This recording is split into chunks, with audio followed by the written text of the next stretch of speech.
Hi everybody, this is Ryan Noble. We're out here on the Noble Ranch in Yuma, Colorado today. Certified Angus Beef asked us to give a little bit of a virtual ranch tour, so here goes nothing. So right now in the spring, as with most ranches, we're calving cows. Hey look, Ranella, there's a brand new baby. Oh my gosh. I bet he wasn't born 35-40 minutes ago.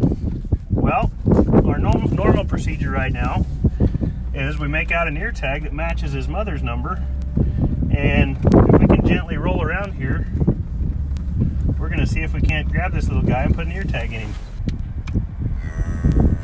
Easy peasy lemon squeezy. That's one thing about our Angus cows we really like. They got a lot of disposition. So, happy birthday coming up, Dad. And on the right is our daughter Adeline. This morning they've been putting pairs out, so after we get them ear tagged, they need to go to a different pasture. This is what we call our heavy pen. This is where we try to calve most of the cows. We go right by the calving barn. We have bunks and a great big windbreak.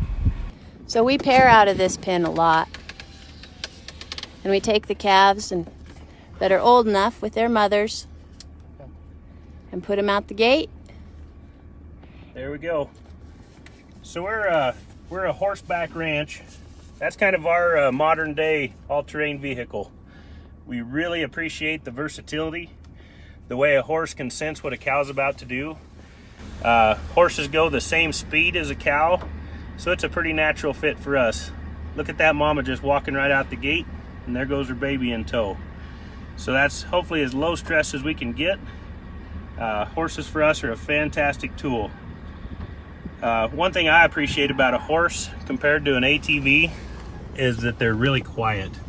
An ATV has an exhaust pipe and seems to make noise, but you can really tune in with Mother Nature when you're riding a horse, because you can hear the cattle, whether they're grazing or if there was a respiratory issue in some cattle, you could hear them coughing and wheezing a little bit too. So, hey, here we go. Mr. Jesse's getting ready to finish up the feeding. So, that's our feed outfit. It's a 1976 International 1066 tractor with a hydro and four-wheel drive, and it's got that great big feed box on the back of it. And he's gonna pull through this gate, swing around, and feed all of our heavies for us. Our heavies are the cows that are just getting ready to calve. So anyhow, we'll get out of Jesse's way so he doesn't have to holler at us. There, he's gonna give us a wave. Our cows are super excited to see the feed wagon coming every day. So if you'll notice the big udders, these cows are what's left of the mature cows to calve. We started calving our first calf heifers, meaning their first babies, the 23rd of February, and got the last one of those about 2 weeks ago. And now we're just down to the mature cows. We usually get 10 or 15 calves a day. We've got them spread out just a little bit, but we started with 550 bred females February 23rd, and now there's under 100 left to calve. So we've been pretty darn busy for the last 6 weeks. Jesse's feeding a combination of wheat straw,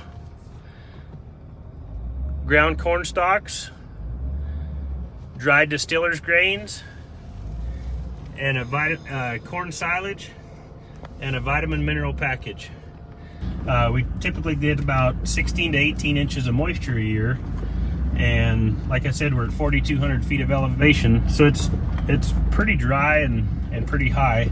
It can get down to 10-15 below in the wintertime, and up to over 100 degrees in the summertime. So my dad Lanny, who's a third generation operator on this place, he actually had 2 grandpas that came to Yuma County way back when. His one grandpa came in 1893 when he was 3 years old, and he owned this place that we're on right now. I think he bought it in the 1930s. Literally 100 yards from here, my great-grandfather Noble homesteaded in 1910. So we've been recognized as a centennial ranch in the state of Colorado because we've held property in the state for over 100 years. So these cattle were born a year ago. These are all females, and we weaned them in the fall. They spent about 40 days in this backgrounding yard.